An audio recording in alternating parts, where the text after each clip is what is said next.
اعوذ باللہ من الشیطان الرجیم بسم اللہ الرحمن الرحیم وَيَسْأَلُونَكَ عَنْ ذِي الْقَرْنَيْنِ قُلْ سَأَتْلُو عَلَيْكُم مِّنْهُ ذِكْرًا صدق اللہ العظیم۔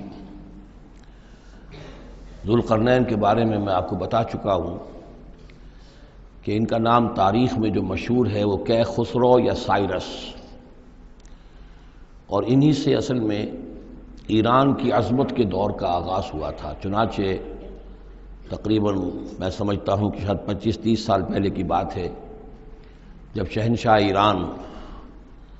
اس وقت جب کہ ان کی بادشاہت جو ہے وہ بڑے عروج پر تھی، انہوں نے 2500 سالہ برسی منائی تھی انہی کیخسرو کی، سائرس کی۔ ان کی قبر جو ہے مقبرہ وہ دریافت ہو گیا تھا، اور وہاں پر ان کا ایک مجسمہ بھی دریافت ہوا تھا کھدائی پر۔ اس مجسمے میں وہ 2 لگے ہوئے تھے، سینگ بھی۔ اس موضوع پر سب سے پہلے مولانا ابوالکلام آزاد مرحوم نے، جو اپنی ترجمان القرآن کے نام سے انہوں نے مختصر ترجمہ اور تفسیر لکھی ہے، اس میں بڑے تفصیلی نوٹس لکھے ہیں۔ سب سے پہلے اہل علم کے حلقے میں ان کے بارے میں جو معلومات ہیں وہ ان کے ذریعے سے آئی ہیں۔ اب یہ تقریباً یونیورسلی ایکسیپٹڈ ہے۔ پھر سوال پیدا ہوتا ہے کہ ان سے کیا دلچسپی یہود کو تھی، تو وہ بھی سمجھ لیجئے کہ نبوکدنضر نے 587 قبل مسیح میں حملہ کیا تھا فلسطین پر، اور نبوکدنضر عراق کا بادشاہ تھا۔ اس مڈل ایسٹ کو ذہن میں رکھیے کہ میڈیٹرینین کے بالکل ساتھ ہے ملک شام، اور شام ہی کا ایک علاقہ فلسطین ہے۔ اس وقت جو ہے یہ فلسطین اور اسرائیل اور شرق اردن اور ویسٹ بینک اور لبنان، یہ سب مل کر جو ملک بنتے ہیں، در حقیقت یہ شام عرب ہے، یہ شام ہے۔ پھر اس کے مشرق میں یہ عراق عرب یا عراق ہے، اور اس کے مشرق میں پھر ایران ہے۔ تو عراق کا بادشاہ تھا جس نے حملہ کیا تھا یروشلم پر، تباہ و برباد کیا، اور ان کو قیدی بنا کر لے گیا۔ کیپٹیوٹی کا دور ان کا تقریباً 150 برس کا ہے۔ لیکن اس عرصے میں ایران میں یہ شخصیت ابھری کیخسرو کی یا سائرس کی۔ اس نے پھر فتوحات کا دائرہ شروع کیا، تو سب سے پہلے عراق کو فتح کیا، بیبیلونیا کو، اور یہاں پر جو یہ اسیر تھے یہودی، ان کو اجازت دے دی کہ تم واپس جاؤ، اپنا یروشلم آزاد کرو، اپنے جا کر آباد کر لو دوبارہ۔ تو گویا کہ یہ محسن ہیں ان کے، ذوالقرنین جو ہے ان کے محسن ہیں، جن کی وجہ سے کہ جن کے ذریعے سے اللہ تعالیٰ نے انہیں بیبیلونیا یعنی عراق کی کیپٹیوٹی، جو ان کی اسارت کا دور تھا، اس کو ختم کیا، آزادی ملی، اور پھر یہ واپس آئے۔ حضرت عزیر علیہ السلام کے ساتھ قافلہ آیا ہے، اور وہ تقریباً پھر انہوں نے آ کر یہاں عصر نو اس شہر کو بھی آباد کیا، اور ہیکل جو ہے حضرت سلیمان علیہ السلام کا بنایا ہوا جو وہ عبادت خانہ تھا، اس کو دوبارہ تعمیر کیا۔ اس اعتبار سے ذوالقرنین جو ہے وہ ان کی تاریخ میں ایک معروف شخصیت ہے۔ تاریخ سے معلوم ہوتا ہے کہ انہوں نے پھر ایران کی پہلی حکومت کو کنسولیڈیٹ کر کے پارس اور مادہ کو ملا کر ایک سلطنت ایران بنائی۔ پھر ان کی فتوحات کے 3 دائرے ہیں۔ مغرب کی طرف میڈیٹرینین تک پورا علاقہ فتح کر لیا۔ مشرق میں پھر یہ ہمارا جو مکران تک کا علاقہ ہے، یہ سارا کا سارا علاقہ ایران کے ساتھ ہی ملتا ہوا ہے، بلوچستان، مکران، یہ پورا علاقہ انہیں فتح کیا۔ ایک مہم ان کی شمال کی طرف گئی، بحیرہ کیسپین جو ہے، اور ادھر سے جو وہ بلیک سی ہے، بحیرہ اسود، ان دونوں کے درمیان جو پہاڑی سلسلے ہیں، یہ شمال کی طرف جو ہے تیسری مہم گئی۔ جیسے کہ حضرت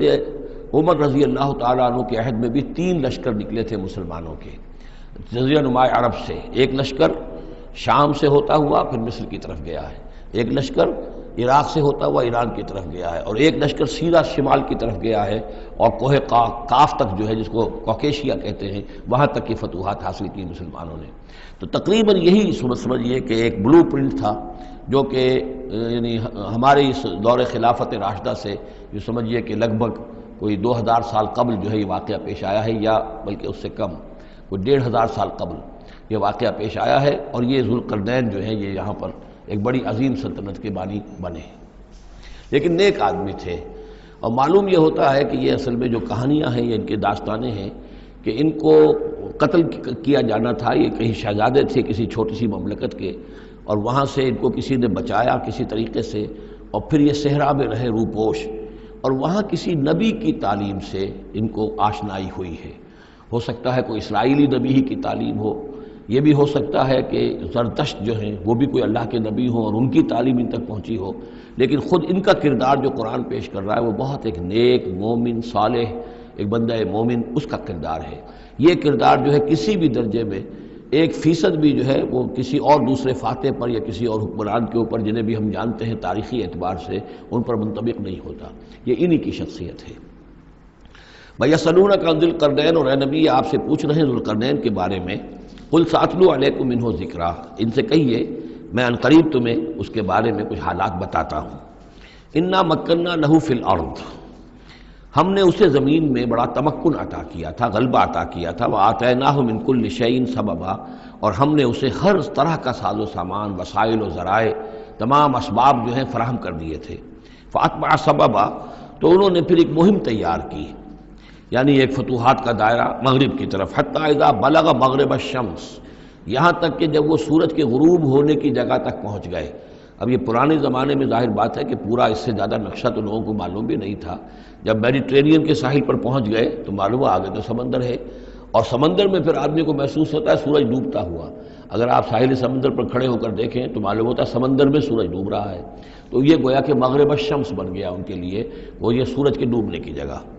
حتیٰ اذا بلغ مغرب الشمس، جب وہ پہنچ گئے سورج کے غروب ہونے کی جگہ، وجدہا تغرب فی عین حمیۃ، تو انہوں نے دیکھا اسے ڈوبتے ہوئے، وہ ڈوب رہا ہے ایک بڑے گدلے سے سمندر کے اندر۔ وہ جو وہاں کا سمندر ہے بڑا گدلا سا ہے، یہ ایجین سی وغیرہ جو کہلاتے ہیں یہ بہت گدلے سے پانی کے ہیں۔ ووجد عندہا قوما، اور وہاں انہوں نے ایک قوم کو پایا مراد یہ کہ اس قوم پر انہیں فتح ہوئی، جنگ ہوئی، انہوں نے ان کو شکست دی، اور وہ قوم گویا کہ اب ان کے رحم و کرم پر ان کی گویا کہ وہ محکوم ہو گئی۔ قلنا یا ذوالقرنین، ہم نے کہا ذوالقرنین سے، اب یا تو یہ کہ یہ شاید نبی ہو، واللہ عالم، تو اللہ تعالیٰ کا اس طریقے سے براہ راست ان کو وحی کرنا، لیکن غیر نبی کو بھی اللہ تعالیٰ الہام کے ذریعے سے، جیسا کہ ہم نے دیکھا کہ وہ تو شہد کی مکھی کو بھی لفظ وحی آیا ہے، تو یہاں آیا ہم نے کہا اے قرنین، اور یہ بھی ہو سکتا ہے یہ صورتحال کی تعبیر ہو کہ گویا کہ وہ حالات زمان حال سے یہ کہہ رہے تھے۔ قلنا یا ذوالقرنین اما ان تعذب و اما ان تتخذ فیہم حسنا، کہ یا اے ذوالقرنین تمہیں اب پورا اختیار ہے، چاہو تو یہ جو مفتوح قوم ہے تمہاری اسے تم سزا دو، عذاب دو، ستاؤ انہیں، یا یہ کہ تم ان کے اندر اچھی روش اختیار کرو، ان کے ساتھ حسن سلوک کرو۔ قال، انہوں نے کہا اما من ظلم، جو کوئی ظالم ہے، بے انصاف ہے، ہو سکتا ہے اس سے مراد کفر اور شرک بھی ہو، فسوف نعذبہ ثم یرد الی ربہ فیعذبہ عذابا نکرا، تو اسے تو ہم عذاب دیں گے، سزا دیں گے، اور پھر وہ لوٹایا جائے گا اپنے رب کی طرف، پھر اس کا رب اس کو عذاب دے گا جو اصل عذاب ہے، برا عذاب، سخت عذاب۔ وَأَمَّا مَنْ آمَنَ وَعَمِلَ صَالِحًا، اور جو لوگ ایمان لائیں گے اور یقین کریں گے حقائق پر، اللہ کو مانیں گے، وَعَمِلَ صَالِحًا، اور نیک عمل کریں گے، فَلَهُ جَزَاءً الْحُسْنَى، تو اس کو ہم اچھا بدلہ بھی دیں گے، وَسَنَقُولُ لَهُ مِنْ أَمْرِنَا يُسْرًا، اور اس سے ہم اپنے معاملے میں بھی نرم بات کریں گے، یعنی یہ کہ ان سے ٹیکس اگر لینے ہیں تو نرمی کے ساتھ لیں گے، جو مفتوحہ ممالک کے ساتھ معاملہ ہوتا ہے تو ہم ان کے ساتھ نرمی کا سلوک کریں گے جو ایمان لے آئیں گے۔ ثم اتبع سبابا، مغرب کی طرف سے فارغ ہو کر پھر اب یہ مشرق کی طرف گئے، پھر انہوں نے ایک اور مہم کا بندوبست کیا، حتیٰ اذا بلغ مطلع الشمس، یہاں تک کہ جب وہ سورج کے طلوع ہونے کی جگہ تک پہنچ گئے۔ اب یہ جہاں تک تاریخی طور پر ثابت ہے وہ صرف مکران کے علاقے تک اتنی دور تک آئے ہیں، واللہ عالم، ہو سکتا ہے کہ مکران کے ساحل پر کھڑے ہو کر بھی انہیں محسوس ہوا ہو کہ بس اب یہ سورج جو ہے غروب ہو رہا ہے یا طلوع ہو رہا ہے وہاں سے، مطلع الشمس، تو وہاں جب پہنچے، وجدہا تطلع علی قوم لم نجعل لہم من دونہا سترا، تو انہوں نے پایا اس کو کہ وہ طلوع ہوتا ہے ایک ایسی قوم پر کہ جس کے لیے ہم نے آفتاب سے کوئی اوٹ نہیں رکھی ہے، یعنی یہاں کے جو قبائل تھے، گیڈروسیا وغیرہ یہ کہلاتا تھا اس زمانے کے اندر، یہ وحشی قبائل تھے، ان کو ابھی چھت بنانے کا فن نہیں آیا تھا، یعنی گھر جو ہوتے تھے وہ صرف دیواریں کھڑی ہوتی تھی، کہ جو خالی پلاٹ ہے زمین کا اس میں یہ دیوار کھڑی ہے، یہ میرا گھر ہے، تمہارا گھر ہے، لیکن گھر میں چھت وغیرہ کا بھی کوئی تصور ان کے ہاں نہیں تھا۔ ظاہر بات ہے کہ چھت ڈالنا جو ہے یہ تو ایک تمدن کے ارتقاء کے دور کی علامت ہے، تو وہ بغیر کسی سورج کے سائے کے وہ اپنی زندگی گزارتے تھے۔ کذالک، ایسا ہی ہوا وہاں بھی، یعنی جو پہلے ہوا تھا کہ یہاں بھی معاملہ وہی ہوا کہ اللہ تعالیٰ نے اختیار مطلق انہیں دیا، فتح دی، لیکن انہوں نے یہاں بھی یہی کہا کہ جو نیک لوگ ہوں گے ان کے ساتھ ہم نرمی کریں گے اور جو شریر ہوں گے ان کو سخت سزا دیں گے۔ وقد احطنا بما لدیہ خبرا، اور ہمیں پوری طرح معلوم ہے کہ جو وہاں اس کی خبر ہوئی اور جو بھی حالات وہاں گزرے، جو ماجرا وہاں ہوا۔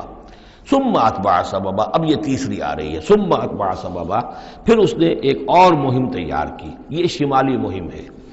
حتیٰ اذا بلغ بین السدین، یہاں تک کہ جب وہ دونوں پہاڑوں کے درمیان پہنچ گئے، دو سد، دو دیواروں کے درمیان پہنچ گئے. تو یہ سمجھ لیجئے بحیرہ کیسپیئن داہنی طرف ہے مشرق میں، اور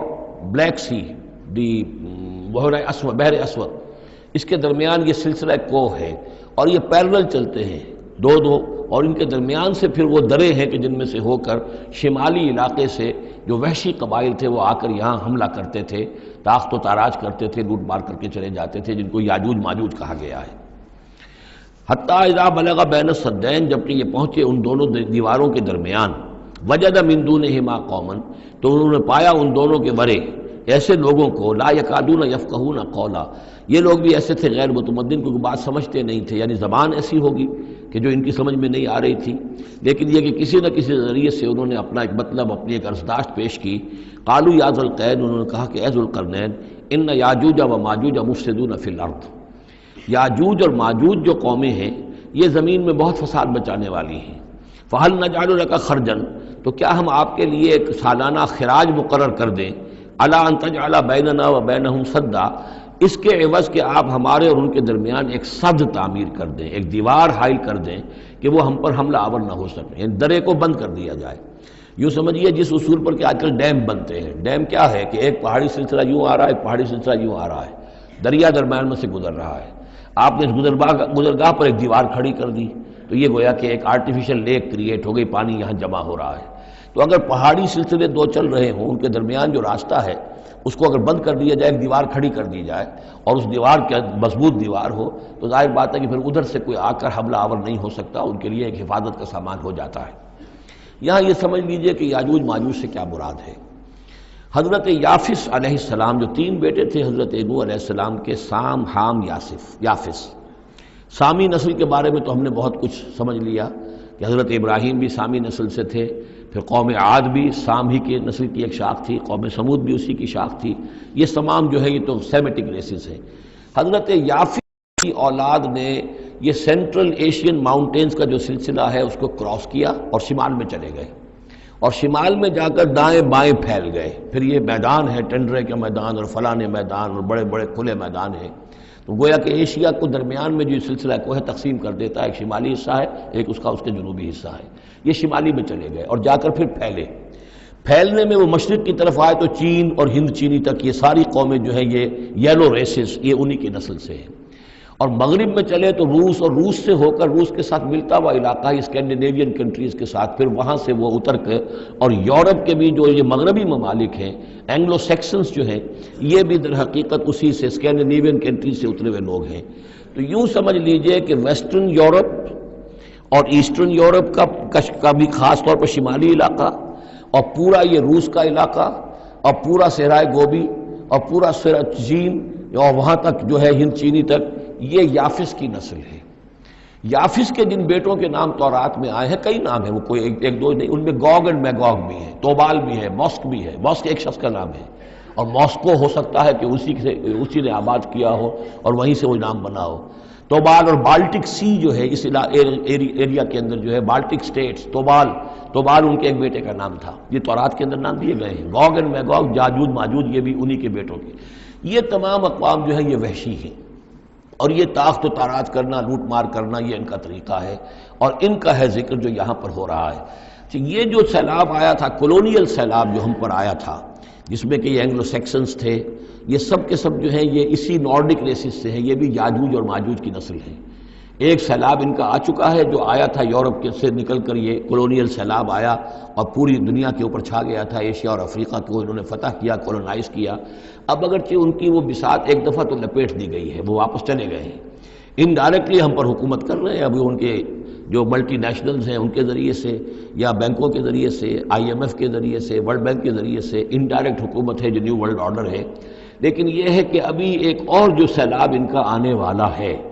وہ آتا ہے احوال قیامت کے معاملات میں. آرمگڈون کے بعد جب حضرت مسیح علیہ السلام کا نزول ہو چکے گا اور یہودیوں کا خاتمہ ہو چکے گا، اور پھر یہ کہ تمام جو عیسائی ہیں وہ مسلمان ہو جائیں گے، عیسائیت ختم ہو جائے گی حضرت مسیح علیہ السلام کے آنے کے بعد، اور مسلمان اور عیسائی مل کر ایک ملت بن جائیں گے، سب مسلمان ہوں گے۔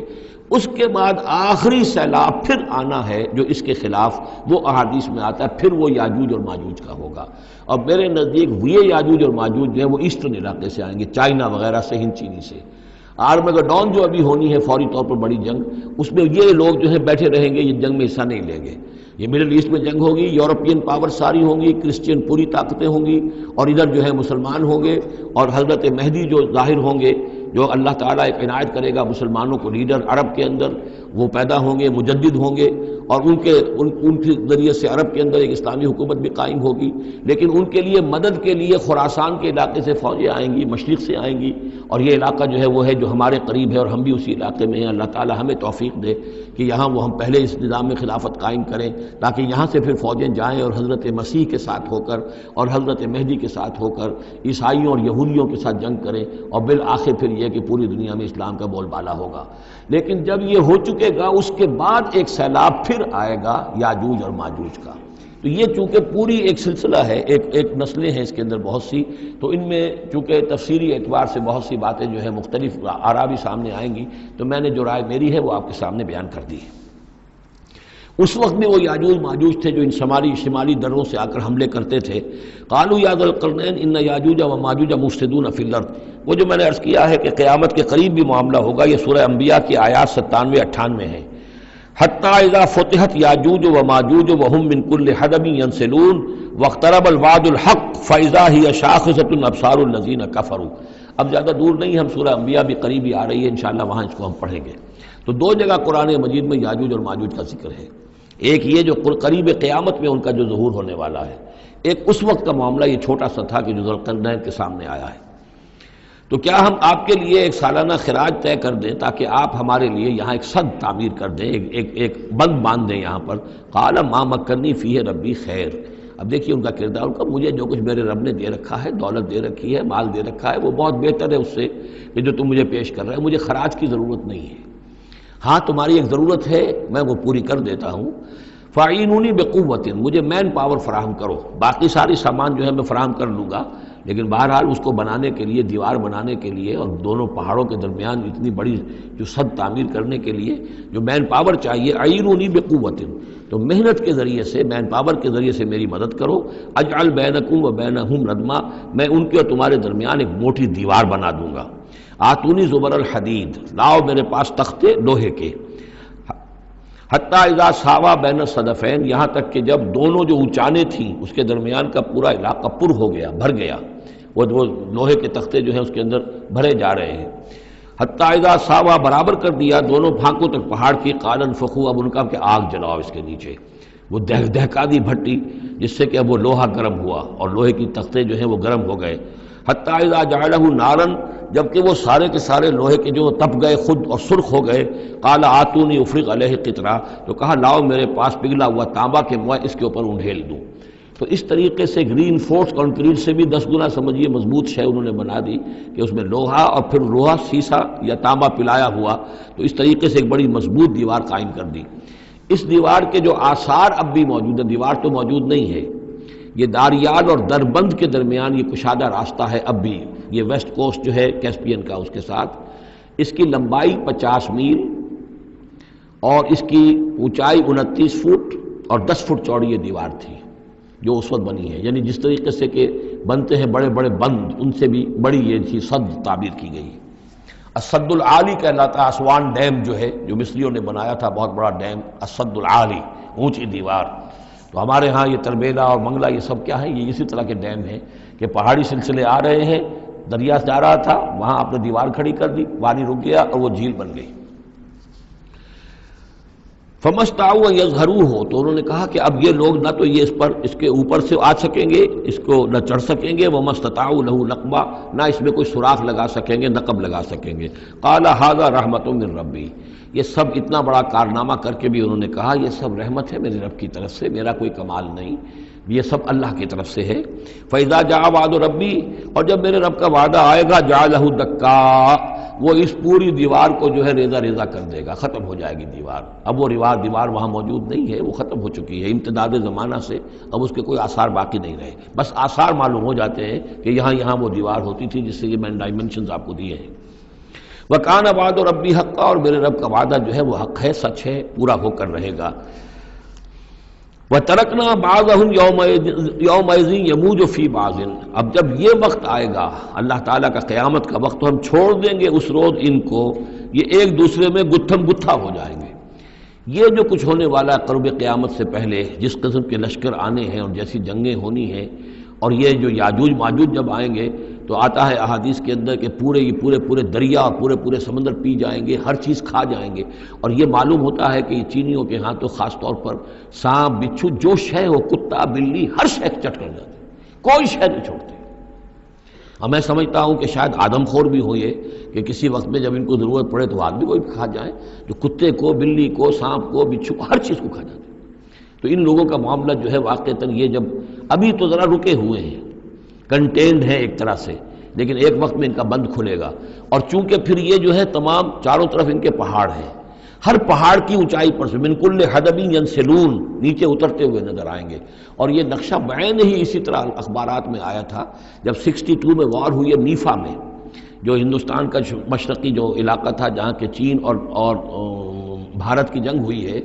تو اس کے الفاظ جو اخبارات میں آئے تھے، waves after waves of Chinese soldiers were coming down the slopes,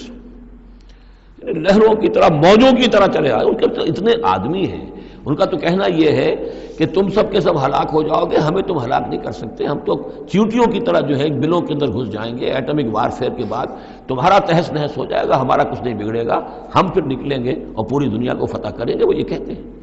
اور معلوم ہوتا ہے کہ واقعتاً آخری جو بھی اس دنیا کا اللہ تعالیٰ نے جو بھی ایک نظام سوچا ہوا ہے، اس میں جو قیامت سے پہلے کا سب سے بڑا واقعہ پھر یاجوج و ماجوج کا ظہور ہوگا وہ، لیکن یہ کہ اس کا یہ مطلب نہیں ہے کہ جو پہلے ہوا ہے وہ نہیں ہے، اس سے پہلے بھی یاجوج ماجوج اگر آج سے 2500 سال پہلے کا معاملہ بھی ہے تو آج سے چند سو سال پہلے کا بھی ہو سکتا تھا۔ یہ کسی یعنی ایک پورے یوں سمجھیے نسل کا نام ہے۔ وَتَرَكْنَا بَعْضَهُمْ يَوْمَئِذٍ يَمُوجُ فِي بَعْضٍ وَنُفِخَ فِي الصُّورِ، اور پھر سور میں پھونکا جائے گا، فَجَمَعْنَاهُمْ جَمْعًا، اور پھر ہم ان سب کو جمع کر لیں گے۔ وَعَرَضْنَا جَهَنَّمَ يَوْمَئِذٍ لِلْكَافِرِينَ عَرْضًا، اور اس روز ہم جہنم کو سامنے لے آئیں گے کافرین کے سامنے۔ یہ ہے تمہارا انجام، یہ ہے تمہارے لیے جو ہم نے تیار کیا ہے۔ الَّذِينَ كَانَتْ أَعْيُنُهُمْ فِي غِطَاءٍ عَنْ ذِكْرِي، وہ لوگ کہ جن کی نگاہیں ہمارے ذکر سے کوری ہو چکی تھیں، پردہ پڑا ہوا تھا ان پر، ہم یاد نہیں تھے، بس دنیا سامنے تھی، مسبب الاسباب کو بھول گئے تھے، اسباب پر سارا بھروسہ تھا، مادی اسباب و وسائل، مادی نعمتیں، مادی مال و اسباب، مادی چیزیں جو ہیں، یہیں کی چمک دمک، یہیں کی رونقیں، یہیں کی شان اور شوکت، اسی کے پیچھے پڑے ہوئے تھے۔ وَكَانُوا لَا يَسْتَطِيعُونَ سَمْعًا، اور وہ سماعت سے بھی بہرہ مند نہیں رہے تھے، اب سن بھی نہیں سکتے تھے، حیوانوں کا سا سننا سنتے تھے۔ اب یہ آخری رکوع آ گیا ہے سورہ مبارکہ کا، اس میں یہ مضمون ایک اور تیکھے انداز میں آ رہا ہے کہ دنیا کی زندگی میں جب انسان گم ہو جاتا ہے تو در حقیقت یہی سب سے بڑی گمراہی ہے، اور یہی سب سے بڑا کفر ہے، اور یہی سب سے بڑا دجل ہے کہ دنیا نے آپ کو آخرت سے غافل کر دیا، دنیا نے آپ کو اللہ سے غافل کر دیا۔ یہ دنیا اور اس کی چمک دمک سے آپ کے اتنے متاثر ہوئے، گرویدہ ہوئے، اور اس عروس ہزار داماد کے ایسے عاشق ہوئے کہ آپ اللہ کو بھول گئے۔ یہ دجل ہے اصل، دجالیت یہ ہے اصل۔ باقی ایک شخص دجال وہ ایک علیحدہ جگہ ہے اپنی جگہ پر، جس کا فتنہ آنا ہے، اور اس کے ضمن میں بھی میں نے عرض کیا تھا کہ میری کچھ تحقیق ہے، لیکن میں ابھی اس کو روک رہا ہوں، مزید اس کی توثیق اگر مجھے ہو گئی تو پھر میں وہ باتیں بیان کروں گا، اس لیے کہ اس مسئلے میں علماء کے مابین کافی شدید اختلاف ہے۔ افحسب الذین کفروا ان یتخذوا عبادی من دونی اولیاء، کیا کافروں نے یہ سمجھا ہے کہ وہ میرے بندوں ہی کو میرے مقابلے میں اپنے حمایتی بنا لیں گے؟ عیسیٰ میرا بندہ ہے،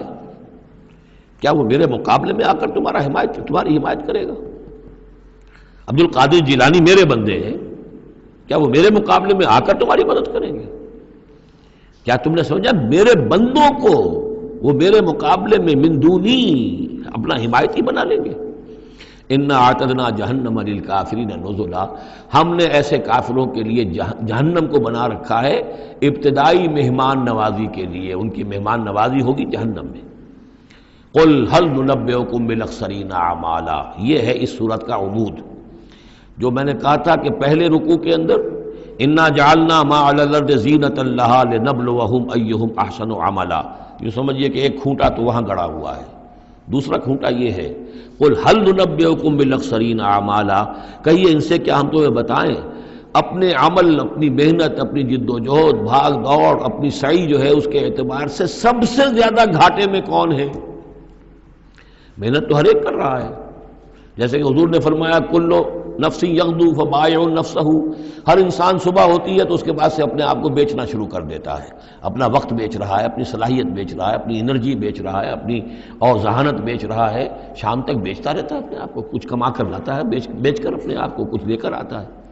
تو یہ انسان جو ہے اس درجے اپنے آپ کو دنیا کے لیے انہوں نے بیچ دیا ہے اور ہماتن اسی کے لیے گم ہو گئے ہیں، لیکن اس بیچنے میں انہیں نفع کچھ نہیں ہے، نقصان ہی نقصان ہے۔ سب سے زیادہ خسارے میں کون ہے؟ الذین ضل سعیہم فی الحیات الدنیا، جن کی بھاگ دوڑ سعی و جہد دنیا ہی میں گم ہو کر رہ گئی، آخرت مطلوب ہے ہی نہیں، وہ تو ایک غمیمہ سا لگا ہوا ہے، مسلمان ہے، سنا ہے والدین سے روزہ رکھنا اچھا کام ہے، روزہ فرض ہے، روزہ رکھ لیا ہے، مطلوب کیا ہے آپ کا؟ اصل بات تو یہ ہے جو ضربہ سلام میں نے کل نوٹ کرایا تھا سورہ بنی اسرائیل میں، من کان یرید العاجلۃ عجلنا له فیہا ما نشاء لمن نرید ثم جعلنا له جہنم یصلاها مذموما مدحورا ومن اراد الآخرۃ وسعى لها سعیها وهو مؤمن فاولئک کان سعیہم مشکورا۔ طالب دنیا ہو یا طالب آخرت ہو، طے یہ کرو، طالب دنیا طالب آخرت کے لیے بھی اللہ تعالیٰ کلن نمد ہؤلاء وہؤلاء من عطاء ربک، دنیا میں اسے ہمیں رکھنا ہے، کھانے پینے کا بندوبست کرے گا، یرزقہ من حیث لا یحتسب، یہاں سے دے گا جہاں سے تمہیں گمان تک نہیں ہوگا، لیکن تم پہلے طے کرو تم طالب دنیا ہو یا طالب آخرت ہو۔ اور سب سے زیادہ گھاٹے میں وہ ہے من قل هل ننبئکم بالاخسرین اعمالا الذین ضل سعیہم فی الحیات الدنیا وہم یحسبون انہم یحسنون صنعا، اور وہ سمجھ رہے ہیں کہ اب تو بڑے کامیاب ہیں، میری ایک فیکٹری تھی اب میرے 3 مل لگ چکے ہیں، میں نے فلاں یہ تھا میں نے اب اتنی جائیداد بنا لی ہے، میرے اتنے ایسٹس تھے اور سال بسال گنتی کر کے ہم تو کامیاب ہو رہے ہیں۔ وہ سمجھتے ہیں کہ ہم کامیاب ہیں، ہماری محنتیں برابر ہو رہی ہیں، ہماری یہ دن رات کی کوشش جو ہے وہ نتیجہ خیز ہو رہی ہے۔ اولئک الذین کفروا بآیات ربہم، یہ وہ لوگ ہیں جنہوں نے اپنے رب کی آیات کا انکار کیا، چاہے کہتے ہو کہ ہم اللہ کو مانتے ہیں، قرآن کو مانتے ہیں، لیکن حقیقتاً اگر طالب دنیا ہے تو گویا کہ وہ اللہ کی آیات کا انکار کر رہا ہے۔ اللہ تو کہتا ہے اصل زندگی وہ ہے، وَإِنَّ دَارَ الْآخِرَةَ لَهِيَ الْحَيَوَانُ، تم اصل زندگی اس کو سمجھے بیٹھے ہو، تو تم نے کہا اللہ کی بات کی تصدیق کی، تم نے تو اللہ کی بات کو جھٹلایا ہے۔ اولئک الذین کفروا بآیات ربہم ولقائہ فحبطت اعمالہم، یہ جو جھوٹی پھوٹی کوئی نیکیاں کرتے ہو اپنے دل کی تسلی کے لیے، جھوٹے تسلی دینے کے لیے، کوئی مسلی کھلا دیے، کوئی غریبوں کا کام ہو گیا، کوئی کسی کے لیے، یہ نیکیاں ہمارے ہاں قطعاً ان کی کوئی حیثیت نہیں، ان کے سارے اعمال اس قسم کی نیکیاں حبط ہو جائیں گی۔ فلا نقیم لہم یوم القیامت وزنا، تو اس دن ہم ان کے لیے قیامت کے دن جو ہے کوئی ان کا وزن قرار نہیں دیں گے، یا ان کے اعمال کو تولیں گے ہی نہیں۔ اعمال تو ان کے تلیں گے جن میں ایمان ہو،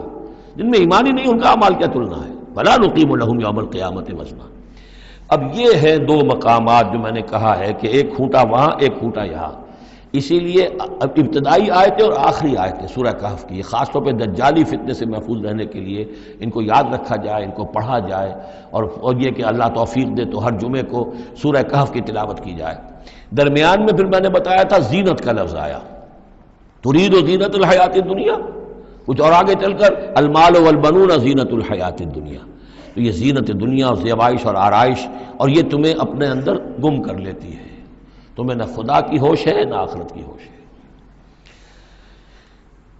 ذالک جزاؤہم جہنم، یہ وہ لوگ ہیں کہ جن کا بدلہ جہنم ہے، بما کفروا، بسبب اس کے کہ انہوں نے کفر کیا، واتخذوا آیاتی ورسلی ہزوا، اور انہوں نے میری آیات اور میرے رسولوں کو ٹھٹھا سمجھ لیا۔ رسول آ کر یہ کہہ رہے ہیں کہ اصل زندگی وہ ہے، یہ سمجھتے نہیں یہ ہے، مان لیا ہوگی آخرت، چلو دیکھا جائے گا، کچھ نہ کچھ تو ہے نا، کچھ نیکیاں بھی ہم نے کر رکھی ہیں اور کچھ بہرحال ہمارے بچانے والے بھی ہیں، ہم سب بھی جو ہیں آخر حضور نے شفاعت ہماری کر ہی دینی ہے۔ جیسے یہودی کہتے تھے کہ ہم تو یہودی ہیں تو ہم تو اللہ کے بیٹوں کے مانند ہیں، چہیتے ہیں، لاڈلے ہیں۔ اب وہ آخری حصہ ان الذین آمنوا، جب ان کفار کی کیفیت یہ ہے، اور کفار سے مراد یہاں پر وہ منکر نہیں ہے، وہ کفار ہیں جو حقیقت کے اعتبار سے طالب دنیا بن گیا، چاہے اس نے لیبل اسلام کا لگا رکھا ہو، مسلمانوں کا وہ بہت بڑا لیڈر ہو، قائد ہو، کچھ بھی ہو، جو طالب دنیا ہے فی الواقع وہ ہے در حقیقت کے جو اصل کافر ہے، جس کو کہ ایک بزرگ کا قول جو ہے بہت عرصے بعد آج مجھے یاد آیا ہے کہ جو دم غافل سو دم کافر۔ اسی طرح جو شخص طالب دنیا ہے حقیقت میں وہ کافر ہے۔ قانوناً وہ مسلمان ہوگا، مسلمان ہو، مسلمانوں کا لیڈر ہو، وہ پیر ہو، وہ کوئی بڑا عالم ہو، کچھ بھی ہو، لیکن طالب دنیا، اصل طالب دنیا کا ہے یا آخرت کا، یہ طے کرنے والی بات ہے۔ ان الذین آمنوا وعملوا الصالحات کانت لہم جنات الفردوس نزلا، اس کے برعکس وہ لوگ جو ایمان لائے اور جنہوں نے نیک عمل کیے، ایمان کے سارے تقاضوں کو بھرپور طور پہ ادا کیا، یہ وہ لوگ ہوں گے جن کے لیے ٹھنڈی چھاؤں والے باغات ہوں گے، ان کے وہاں پر مہمان نوازی نزل ہوگی، نزل ابتدائی، بڑی اونچی جو ہے اس کائنات کے اندر گیلیکسیز ہیں، کہاں کہاں پہ جنتیں ملیں گی، اہل جنت کو اس کا آپ تصور بھی نہیں کر سکتے۔ اس میں تو یہاں تک آتا ہے کہ ایک اوپر کے درجے والے کو نیچے درجے والا جنتی ایسے دیکھے گا جیسے تم زمین پر بیٹھ کے ستاروں کو دیکھتے ہو۔ یہ پوری کائنات آخر کس لیے بنائی ہوئی ہے اللہ نے؟ کتنے اور سیارے ہیں اور کتنی اور جگہیں ہوں گی، کہاں کہاں اللہ تعالیٰ جو ہے جنتیں دے گا، لیکن پہلی نزول جو ہے یہی ہونا ہے، اسی زمین پر، قصہ زمین برسر زمین۔ خالدین فیہا، اس میں وہ ہمیشہ ہمیشہ رہیں گے، لا یبغون عنہا حولا، اور ان کے لیے اور پھر وہ نہیں چاہیں گے کہ اس سے ان کو کہیں اور بھیج دیا جائے، یعنی یہ کہ جنت ایسی جگہ نہیں ہے جہاں جی اکتا جائے۔ آپ دنیا میں تو اچھی سے اچھی جگہ کا تصور کریں، مستقل رہنا پڑے گا تبھی۔ کشمیر میں جو رہتے ہیں ان سے پوچھئے کہ کیا وہاں خوبصورتی انہیں تو نظر نہیں آتی، سوئٹزرلینڈ والوں سے پوچھئے کہ یہاں کی بہت خوبصورتی ہے، انہیں تو کہیں نظر نہیں آتی، ان کے لیے تو مصیبت ہی مصیبت ہے، ہر وقت برف کے طوفان ہیں اور یہ ہے اور وہ ہے۔ لیکن یہ کہ ہمارے لیے تصور اور ہے۔ بدترین جگہ بھی دنیا کے اندر جو ہے وہ ایسی ہے کہ جہاں تھوڑی دیر کے لیے آدمی جائے گا تو وہاں اسے کچھ چینج کی وجہ سے کچھ ریکریشن ہو جائے گی، لیکن زیادہ دیر ٹھہرنا پڑے گا تو مصیبت ہو جائے گی۔ اب بہترین جگہ بھی وہ ہے کہ جہاں مستقل رہنا پڑا تو پھر یہ کہ وہ اس کے لیے بور ہو جائے گا وہ، لیکن جنت ایسی جگہ ہے کہ وہاں سے پھر آدمی کہیں ٹلنا نہیں چاہے گا۔ دو آخری وہ آیات، اب یہ پھر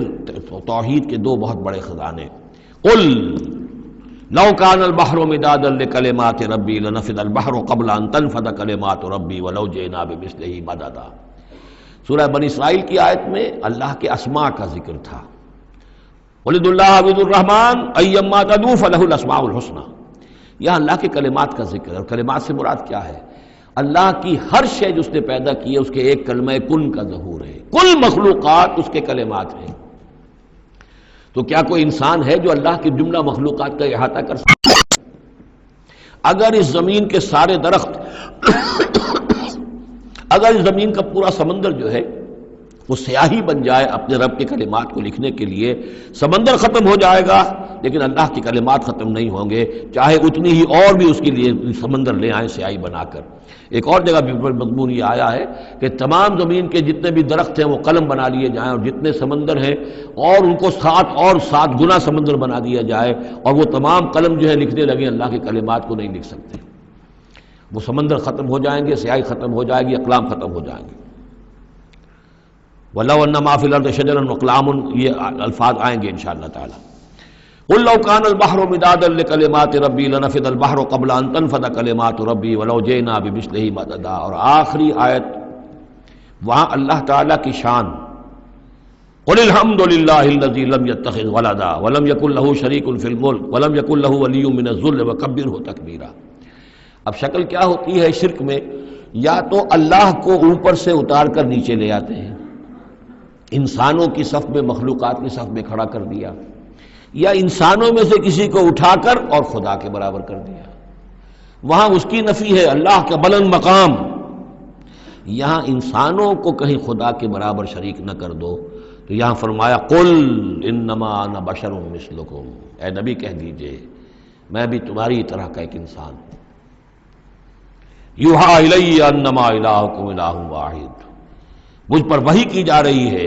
کہ تمہارا الہ ایک الہ ہے، اکیلا ہے۔ فمن کان یرجو لقاء ربہ، تو دیکھو جو کوئی بھی اپنے رب سے ملاقات کا امیدوار ہو فلیعمل عملا صالحا، اس سے عمل کرنے چاہیے نیک، ولا یشرک بعبادت ربہ احدا، اور اپنے رب کی عبادت میں کسی کو شریک نہیں کرنا چاہیے۔ عبادت خالص اللہ کی ہو، توحید عملی، لا تعبدوا الا اياه، قضى ربك الا تعبدوا الا اياه وبالوالدين احسانا۔ یہ کہ جیسے حضرت مسیح کو خدا بنا دیا یا فرشتوں کو خدا کی بیٹیاں بنا دیا، یا جیسے ہمارے ہاں بھی میں نے آپ کو وہ شعر سنایا تھا، وہی جو مستوی عرش تھا خدا ہو کر اتر پڑا وہ مدینے میں مصطفیٰ ہو کر، اب محمد الرسول اللہ صلی اللہ علیہ وسلم کو خدا بنا دیا، یا یہ کہ حضرت علی کو خدا بنا دیا۔ ہر چند علی کی ذات نہیں ہے خدا کی ذات، لیکن نہیں ہے ذات خدا سے جدا علی۔ اور غالب صاحب کہتے ہیں کہ مشغول حق ہوں بندگی ابو تراب میں، میں جب حضرت ابو تراب حضرت علی کی بندگی کرتا ہوں تو میں گویا کہ در حقیقت اللہ کی بندگی کر رہا ہوں۔ اور یہاں آغا خانیوں میں جو ہے 10 اوتار ہیں حضرت علی، 9 اوتار ہندوؤں کے پہلے تھے، 10ویں اوتار حضرت علی ہیں، تو یہی کچھ ہوتا ہے۔ قل انما انا بشر مثلکم یوحی الی انما الہکم الہ واحد فمن کان یرجو لقاء ربہ فلیعمل عملا صالحا ولا یشرک بعبادۃ ربہ احدا۔ اب آئیے سورہ مریم، بسم اللہ الرحمن الرحیم، کاف ہا یا عین صاد، 5 حروف ہیں یہ ایک ہی صورت ہے قرآن مجید میں جس میں 5 حروف آئے ہیں مقطعات جڑواں۔ ایک صورت اور ہے سورہ شورى،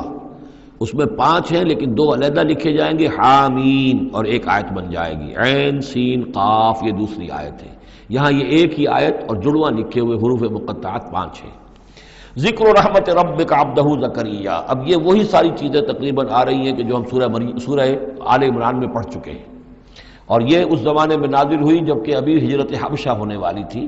اور مسلمان جا رہے تھے، اور وہاں پر وہ پوزیشن پیش آنے والی تھی کہ یہاں سے جب سفارت گئی ہے مکے کے قریش کے سرداروں کی، اور گئے تھے عمرو بن العاص گئے تھے جو بعد میں ایمان لے آئے، صحابی ہیں، وہ واپس لینے کے لیے کہ یہ ہمارے بگوڑے آ گئے انہیں واپس کیجئے، تو نجاشی کے دربار میں پھر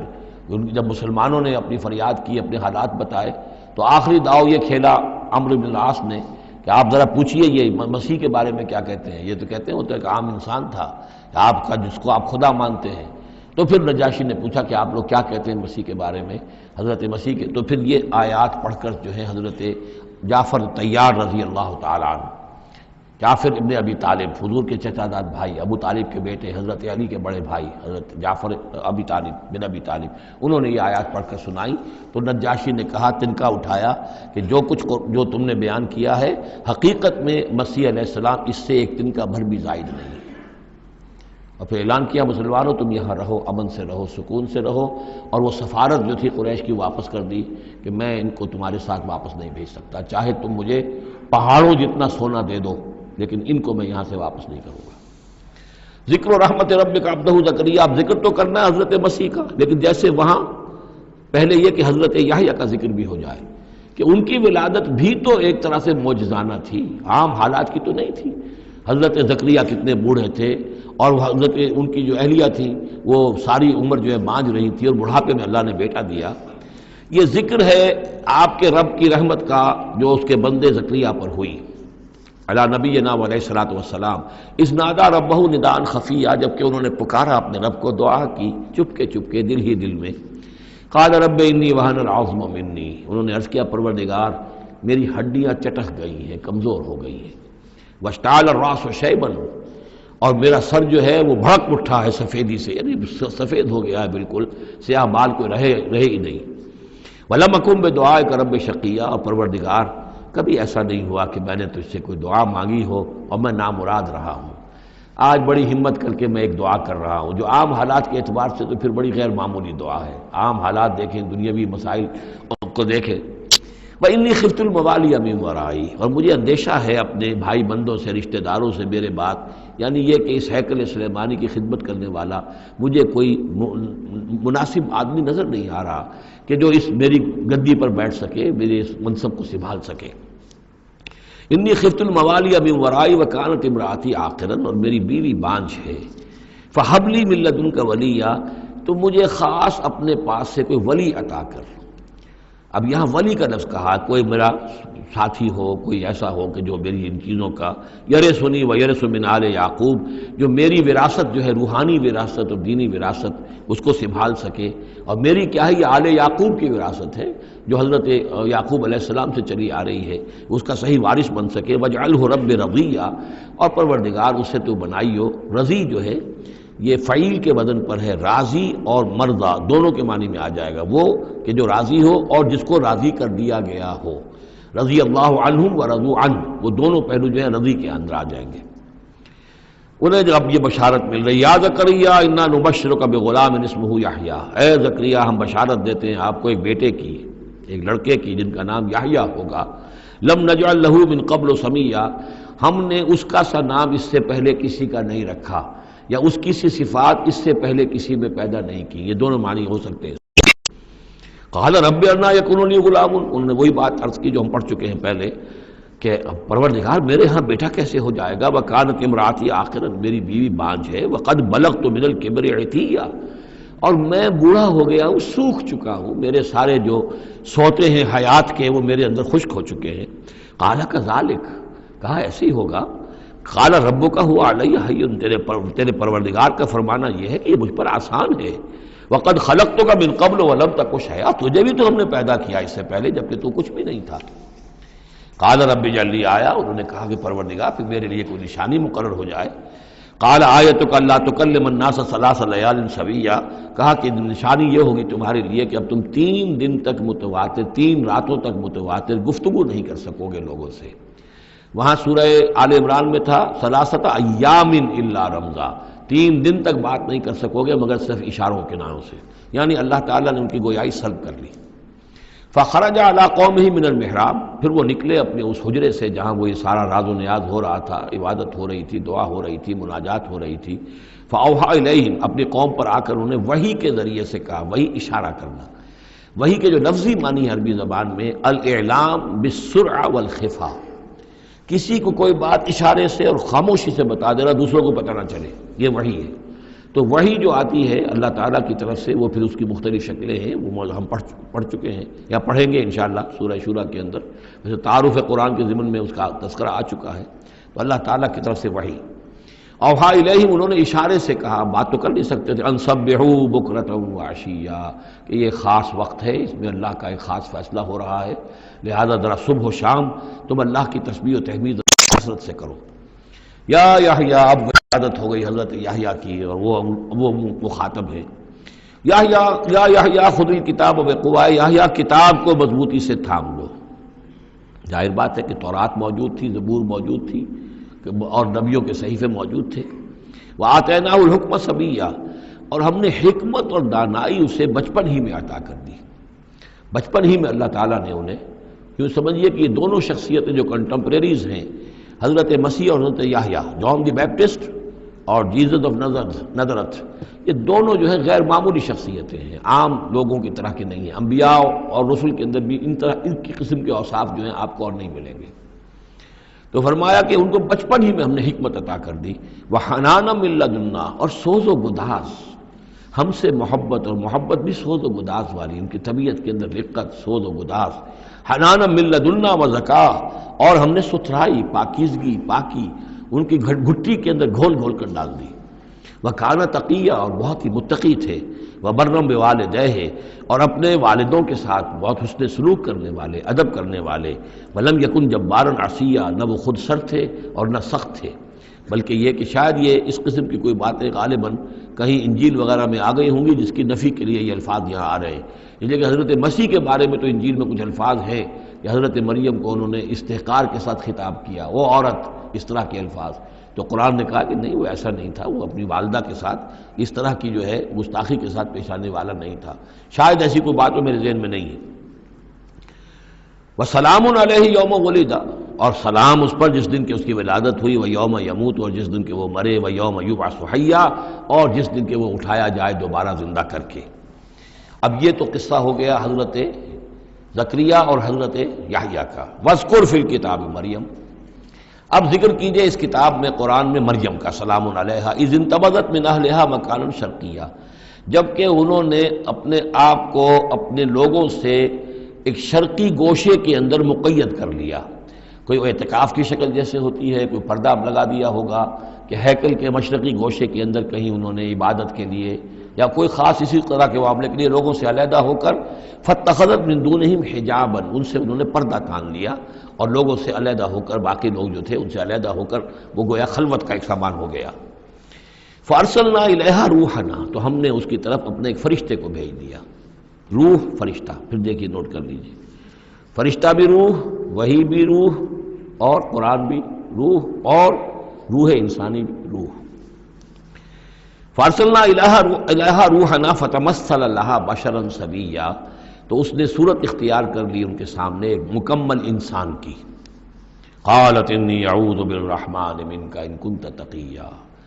اب حضرت مریم سلام علیہا ایک دم دہشت زدہ ہو گئی. میں اللہ کی پناہ طلب پکڑتی ہوں تم سے، اگر تو واقعی کوئی تقی ہے، وہ نیک آدمی ہے، یعنی اس میری خلوت میں، میری علیحدگی کے اندر اس طرح اچانک تمہارا آ جانا کوئی برا ارادہ تو نہیں ہے، کوئی نیت تمہاری خراب تو نہیں ہے. انی اعوذ بالرحمن منک، میں پناہ پکڑتی ہوں رحمان کی تم سے، ان کنت تقیہ، اور اس میں اپیل بھی ہے اگر تم متقی ہو اور اللہ کے ڈرنے والے ہو تو کسی غلط قسم کا ارادہ نہ کرنا. قال انما انا رسول ربک، انہوں نے کہا نہیں، میں انسان نہیں ہوں، میں تو آپ کے رب کی طرف سے بھیجا ہوا فرشتہ ہوں. لأہب لک غلاما زکیہ، اللہ تعالیٰ نے مجھے بھیجا ہے کہ آپ کے لیے ایک بہت ہی پاک اولاد جو ہے وہ میں آپ کو عطا کروں آپ کے لیے. قالت انا یکون لی غلام، حضرت مریم نے کہا میرے لیے بیٹا کیسے ہو جائے گا. ولم یمسسنی بشر، مجھے کسی مرد نے آج تک چھوا تک نہیں ہے. ولم اکو بغیہ، اور نہ میں کوئی آبرو باختہ عورت ہوں، میں کوئی اس طرح کی آوارہ عورت نہیں ہوں، نہ کسی مرد سے میرا کوئی معاملہ ہوا ہے. قال کذالک قال ربک هو علی حی، ایسے ہی ہوگا بغیر کسی مرد کے اس کے تعلق کے اور بغیر کسی اور اس طرح کے معاملے کے اولاد آپ کے ہاں ہوگی، بیٹا ہوگا. قال ربک هو علی حی، آپ کا رب فرماتا ہے کہ مجھ پر بڑا آسان ہے، میرے لیے کوئی بھاری بات نہیں ہے. وَلِنَجْعَلَهُ آیَةً لِلنَّاسِ، اور اس کو تو ہم بنانا چاہتے ہیں لوگوں کے لیے ایک نشانی. حضرت عیسیٰ کی ولادت معجزانہ، رفع سماوی معجزانہ، پھر بڑے بڑے معجزے جو ہیں، تو اس اعتبار سے واقعہ یہ ہے کہ ان کی شخصیت بہت ہی ایک یعنی غیر معمولی اور بہت ممیز شخصیت ہے. وَرَحْمَةً مِنَّا، انہیں ہم ذریعہ بنانا چاہتے ہیں اپنی رحمت کا. وَكَانَ أَمْرًا مَقْضِيًّا، اور یہ تو وہ کام ہے، یہ فیصلہ وہ ہے، كَانَ أَمْرًا مَقْضِيًّا، یہ طے شدہ ہے، اللہ کی طرف سے اس کا فیصلہ ہو چکا ہے. فَحَمَلَتْهُ، تو انہیں اس کا حمل ٹھہر گیا. فَانْبَذَتْ بِهِ فَانْتَبَذَتْ بِهِ مَكَانًا قَصِيًّا، تو اب وہ اسے لے کر دور جگہ چلی گئی. یہ ہے بیت اللحم جو 8 میل کے فاصلے پر تھا اس ہیکل سلیمانی سے. وہاں علیحدگی میں، چونکہ اب ظاہر بات ہے کہ حمل بڑھے گا، اب لوگ کیا ہے دیکھیں گے، کیا کریں گے. کسی جگہ پر انہوں نے تنہائی میں کسی جگہ جا کر اپنے آپ کو علیحدہ جو آئسولیٹ کر لیا. فانتبذت بہی، آئسولیٹ کر لیا اپنے آپ کو، اب اس کو لے کر، اپنے حمل کو لے کر. فانتبذت بہی مکانا قصیا، ایک دور کی جگہ، بعید مکان میں. فاجاء المخاض الی جذع النخلہ، تو جب وہ ولادت کا وقت ہوا اور درد ذہ ہوئے تو اس درد کے اندر وہ ایک کھجور کی جڑ کو انہوں نے مضبوطی سے پکڑا. آئیں وہ، یہ ایسا ہوتا ہے کہ وضع حمل کے وقت جو ہے اگر وہ عورت کسی چیز کو مضبوطی سے تھامے تو پھر ان دردوں کو برداشت کرنے کے لیے اس کے اندر کوئی ہمت پیدا ہوتی ہے. تو انہوں نے ایک کھجور کا کوئی درخت تھا، اس کی جڑوں کو مضبوطی سے تھاما. قالت یا لیتنی مت قبل ھذا وکنت نسیا منسیا، اور کہا کاش کہ میں اس سے پہلے مر چکی ہوتی. اب کیا کہوں گی، کیا منہ دکھاؤں گی، اس بچے کا کیا کروں گی، کہاں لے کے جاؤں گی، دنیا کیا کہے گی، میری صورت کیا بنے گی. اللہ کی وہ بندی جو ہے کانپ رہی ہے، لرز رہی ہے. یا لیتنی مت قبل ھذا، کاش کہ میں اس سے قبل مر چکی ہوتی. وکنت نسیا منسیا، اور مجھے بھول چکے ہوتے لوگ، میری یاد بھی لوگوں کے ذہنوں سے محو ہو چکی ہوتی. کاش. فناداها من تحتها، تو پکارا اسے اس کے نیچے سے. عام خیال یہ من کے حوالے سے یہ ہے کہ فرشتہ ہی ہے کہ جس نے پھر پکارا ہے وہ، لیکن نیچے ہے، یہ ذرا اونچائی پر ہے، بلندی پر ہے، اور وہ کہیں نیچے ہے، نشیب میں ہے. اور اس لیے کہ ظاہر بات ہے کہ ولادت کے موقع پر اور وضع عمل کے موقع پر اس کا قریب ہونا ویسے بھی مناسب نہیں. لیکن ایک اس کی جو قرأت ہمارے آفیشل قرأتوں میں من بھی ہے. فناداها من تحتها، پکارا اسے اس نے جو اس کے نیچے تھا. یعنی ولادت ہو گئی ہے حضرت مسیح علیہ السلام کی، اور بچہ جو ہے اب وہ بول رہا ہے. میں اس معنی کو زیادہ ترجیح دیتا ہوں، اس لیے کہ ظاہر بات ہے کہ اگر بچے نے اس وقت کلام نہ کیا ہوتا تو کیسے یقین آتا کہ حضرت مریم لے کر آتی اس بچے کو کہ بعد میں یہ بچہ بول پڑے گا۔ اللہ تعالیٰ نے وہاں اس بچے سے کلام کرا دیا ہے، انہوں نے دیکھ لیا ہے بچہ بول رہا ہے، تو بچے نے من تحتہا، یہ میرے نزدیک وہ قرات بھی وہ زیادہ صحیح ہے، اور ہے ہماری آفیشل قرات میں ہے یہ من تحتہا و من تحتہا۔ تو جو بھی تھا نیچے انہوں نے اس نے کہا لا تحزنی، اگر واقعتاً یہ حضرت مسیح بچے وہی بچہ جو نومولود ہے وہی بول رہا ہے، تو گویا کہ لا تحزنی امی جان آپ اس میں پریشان نہ ہو، غمگین نہ ہو، قد جعل ربک تحتک سریا، اور دیکھیے اب اللہ تعالیٰ نے آپ کے قدموں تلے ایک چشمہ نکال دیا ہے، وَهُزِّي إِلَيْكِ بِجِذِعِ النَّخْلَةِ، اور ذرا اسی درخت کے جو سوکھی جڑ درخت کی اس کو ذرا ہلائیے، تساقط علیک رطبا جنیا، تو یہ تازہ اور بڑی تازہ جو ہیں پکی ہوئی کھجوریں آپ پر گریں گی، فَكُلِي وَاشْرَبِي۔ اب یہ سارا معجزہ کو دیکھ رہی ہیں، کب جرت ہوئی ہے انہیں بچے کو لے کر آنے کی کہ وہ بچہ بول بھی گیا ہے، اور اسی سوکھی ہوئی وہ کھجور کے جو ہے تنے میں سے کھجوریں جو ہے پکی ہوئی اور بڑی تازہ جو ہے وہ بھی گر رہی ہے، چشمہ بھی پانی کا نکل آیا ہے۔ فَكُلِي وَاشْرَبِي، تو کھائیے اور پیئے، وَقَرِّ عَيْنَا، اور اپنی آنکھیں ٹھنڈی کیجیے، فَإِمَّا تَرَيِنَّ مِنَ الْبَشَرِ أَحَدًا، تو پھر اگر آپ دیکھیں کسی انسان کو، کوئی انسان آپ کے سب سے پوچھے، فقولی، تو کہہ دیجئے انی نذرت للرحمن صوما فلن اکلم اليوم انسیا، میں نے تو رحمان کے لیے ایک روزے کی نظر مانی ہوئی تھی، میں نے روزہ رکھا ہوا، میں کسی انسان سے بات نہیں کر سکتی۔ وہاں کے ان کے ہاں روزے کے اندر کھانے پینے پر جو پابندی تھی جو ہمارے ہاں ہوتی ہے وہ بھی تھی، اس کے علاوہ بولنے پر، گفتگو پر بھی پابندی تھی۔ فأتت بہ قومہا تحملہ، اب وہ آ گئی اس کو لے کر اپنی قوم کے پاس، اب ان کا حوصلہ ہے، انہوں نے وہ معجزہ دیکھ لیا ہے، یہ میری رائے ہے واللہ عالم، عام طور پر اس کا تذکرہ نہیں ہے کہیں، اور یہ کہ من تحتہا میں سمجھا یہی گیا ہے کہ فرشتے ہی نے یہ سب سارا کلام کیا ہے۔ فاتت بہ قومہا تحملہ، وہ اب آئیں اپنی قوم کے پاس اپنے بچے کو لیے ہوئے، قالوا یا مریم لقد جئت شیئا فریا، اب انہوں نے اے مریم یہ تو تم بڑا طوفان چڑھ لائی ہو، یہ کیا کر لائی ہو، یہ تمہارے ہاں تمہارے گود میں بچہ ہے، یہ کس کا بچہ ہے؟ یا اخت ہارون، اے ہارون کی بہن، ہو سکتا ہے کہ ان کے کوئی بھائی ہو ہارون نامی، اور ہو سکتا ہے کہ چونکہ حضرت ہارون کی نسل سے ہیں یہ، لہذا صرف ان کی طرف ایک نسبت دی ہو کہ تم سوچو کس جد امجد کی تم نسل سے ہو اور تم نے کس قدر یہ گری ہوئی حرکت کی ہے۔ یا اخت ہارون ما کان ابوک امرأ سوء وما کانت امک بغیہ، نہ تو تیرا والد جو ہے وہ کوئی برا انسان تھا اور نہ تیری والدہ جو ہے وہ کوئی بدکار عورت تھی، یہ تم کیا کر لائی ہو؟ فاشارت الیہ، تو حضرت مریم نے اشارہ کر دیا حضرت اس بچے کی طرف، عیسیٰ کی طرف۔ قالوا کیف نکلم من کان فی المہد صبیا، کہ کیسے ہم اس سے بات کریں، اس سے کیا پوچھیں، یہ ہمیں کیا بتائے گا، بچہ ہے پگھوڑوں میں یا گود کے اندر۔ قال انی عبد اللہ، اب وہ بچہ بولا، حضرت مسیح نے کہا میں اللہ کا بندہ ہوں،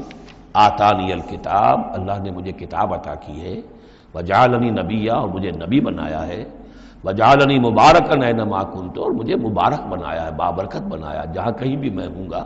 واوصانی بالصلاۃ والزکاۃ ما دمت حیا، اور مجھے تاکید کی ہے اللہ نے زکوٰۃ کی اور نماز کی جب تک میں زندہ رہوں، وبرم بوالدتی، اور میں اپنی والدہ کا فرما بردار ہوں، خدمت گزار ہوں، لم یجعلنی جبارا شقیا، اللہ تعالیٰ نے مجھے زبردست اور سخت تندخو نہیں بنایا ہے، والسلام علیہ، اور سلام ہے مجھ پر یوم ولدت، جس دن کہ مجھے جنا کیا، میری ولادت ہوئی، ویوم اموت، جس دن کہ میں مروں گا، ویوم ابعث حیا، اور جس دن کہ مجھے اٹھایا جائے گا زندہ کر کے۔ ذالک عیسی ابن مریم، یہ ہے عیسیٰ ابن مریم، یہ ہے حقیقت عیسیٰ ابن مریم کی علیہ الصلاۃ والسلام، علیہم الصلاۃ والسلام۔ قول الحق الذی فیہ یمترون، یہ ہے وہ قول حق، قول فیصل 100% درست جس کے بارے میں یہ جھگڑتے ہیں۔ ما کان للہ ان یتخذ من ولد سبحانہ، اللہ کے شان کے شایع نہیں ہے یہ کہ وہ کسی کو اپنا بیٹا بنائے، سبحانہ، وہ پاک ہے اس سے۔ اذا قضى امرا فانما يقول له كن فيكون، جب وہ کسی چیز کا فیصلہ کرتا ہے تو وہ کہتا ہے کہ ہو جا، وہ ہو جاتی ہے۔ یعنی جو باپ کا حصہ تھا ولادت مسیح میں وہ اللہ تعالیٰ کے ایک حرف کن کے ذریعے سے پورا ہوا، اسی لیے یہ کلمہ ہے، اللہ کلمۃ من ہو، اللہ کا خاص کلمہ ہے۔ باقی چیزیں جو ہیں انسان کے ہاں جو بھی قانون و قاعدے کے مطابق، جو بھی بایولوجیکل جو طریقہ ہے اس کے مطابق ہو رہے ہیں، وہ چل رہا ہے، لیکن جہاں وہ ایک رکھنا ہے وہاں اللہ کا ایک خصوصی کن جو ہے اس نے اس خلا کو پر کیا ہے۔ ان اللہ ربی و ربکم، اور یقین اللہ ہی میرا بھی رب ہے اور تمہارا بھی رب ہے، فاعبدوہ، پس اسی کی بندگی کرو اور پرستش کرو، ھذا صراط مستقیم، یہی سیدھا راستہ ہے۔ فاختلف الاحزاب من بینہم، تو جماعتوں نے، گروہوں نے، فرقوں نے اپنے آپس میں اختلافات پیدا کر لیے، غلط باتیں جو ہے گھڑ لی۔ فویل للذین کفروا من مشہد یوم عظیم، تو ہلاکت اور بربادی اور تباہی ہے ان کافروں کے لیے اس دن کی پیشی، اس بڑے دن کی پیشی سے۔ اس بڑے دن جب پیش ہوگی، حقیقت کھل جائے گی، حضرت مسیح کی حقیقت بھی واضح ہو جائے گی، تو جو انہوں نے من گھڑت عقیدے بنا لیے تھے، جن لوگوں نے ان عقیدوں پر جان دی ہوگی، ان کے لیے پھر ہلاکت اور بربادی ہوگی۔ اسمع بہی وابصر، اس پیشی کے دن تو ان کی سماعت بھی کیا اچھی ہوگی اور آنکھیں بھی کتنی کھلی ہوں گی، ہر حقائق کو وہ دیکھ رہے ہوں گے، کیا ہی اچھا سن رہے ہوں گے اور کیا ہی اچھا دیکھ رہے ہوں گے۔ یوم یاتوننا، جس دن کہ وہ ہمارے پاس آئیں گے، لیکن الظالمون اليوم فی ضلال مبین، لیکن آج یہ ظالم جو ہے کھلی گمراہی میں مبتلا ہیں۔ وانذرہم یوم الحسرۃ اذ قضی الامر، اور اے نبی ان کو خبردار کر دیجیے اس یوم الحسرت سے، وہ جو یوم قیامت ہے، حسرت کا دن ہے وہ، جس دن کے فیصلے کر دیے جائیں گے۔ وہم فی غفلۃ فہم لا یؤمنون، اور یہ غفلت کے اندر مبتلا ہیں اور ایمان نہیں لائیں گے۔ انا نحن نرث الارض ومن علیہا، ہم ہی یقیناً وارث ہوں گے زمین کے، سب ختم ہو جائیں گے، زمین اور اس کا سب کچھ جو کچھ ہے مال، اس کی وراثت ہمیں منتقل ہو جائے گی۔ وَإِلَيْنَا يُرْجَعُونَ، اور ہماری ہی طرف یہ لوٹائے جائیں گے۔ وَاذْكُرْ فِي الْكِتَابِ ابراہیم، اور ذرا تذکرہ کیجئے اس کتاب میں ابراہیم کا بھی۔ انہو کان صدیقا نبیّا، یقیناً وہ صدیق نبی تھے، اس کی اصل حقیقت پر کل گفتگو ہوگی۔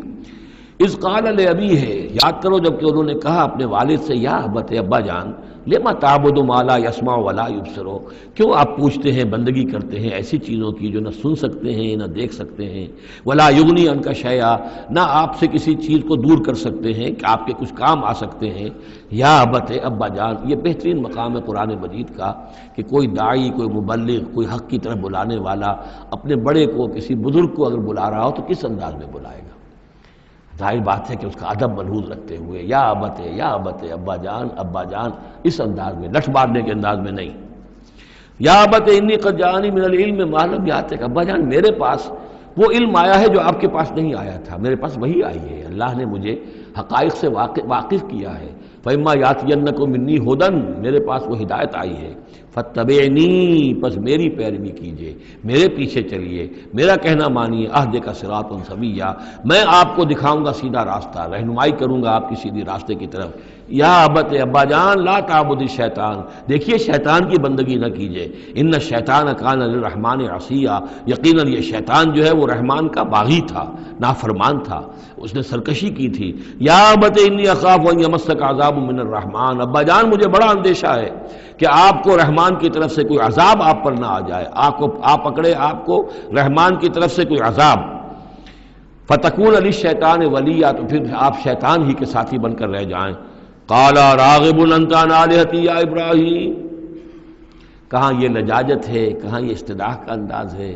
کہاں یہ فرعونی انداز میں کہا ہے باپ نے، اے ابراہیم کیا تم میرے آلہہ سے، میرے معبودوں سے کنارہ کشی کر رہے ہو؟ اراغب انت عن آلہتی یا ابراہیم لئن لم تنتہی، اگر تم باز نہ آئے، لارجمنک، میں تمہیں رجم کر دوں گا، ہلاک کر دوں گا، سنسار کر دوں گا، واہجرنی ملیہ،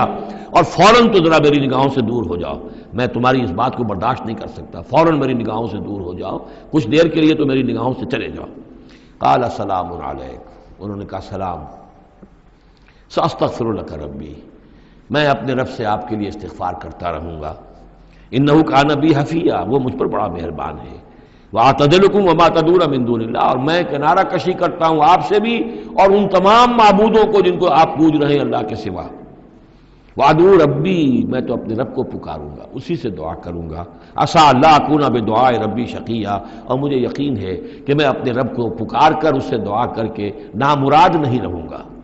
فلما اعتزلهم، جب ابراہیم نے ان سے کنارہ کشی کر لی، وما یعبدون من دون اللہ، اور ان سب سے بھی کنارہ کشی کر لی جن کو پوج رہے تھے اللہ کے سوا، وہبنا لہ اسحاق و یعقوب، تو ہم نے اسے اسحاق جیسا بیٹا، یعقوب جیسا پوتا عطا کیا، وکلا جعلنا نبیا، اور ان دونوں کو بھی ہم نے نبوت سے سرفراز فرمایا، ووہبنا لہم من رحمتنا، اور ان کو ہم نے خاص اپنی رحمت سے فضل سے عطا فرمایا، وجعلنا لہم لسان صدق علیا، اور ان کے لیے ہم نے اعلیٰ تذکرہ اور اعلیٰ شہرت جو ہے دنیا کے اندر باقی رکھی۔ رفعنا لک ذکرک کی طرح حضرت ابراہیم علیہ السلام اور ان کی آل کا بھی دنیا کے اندر بول بالا رہا۔ بارک اللہ لی ولکم فی القرآن العظیم ونفعنی وإیاکم بالآیات والذکر الحکیم۔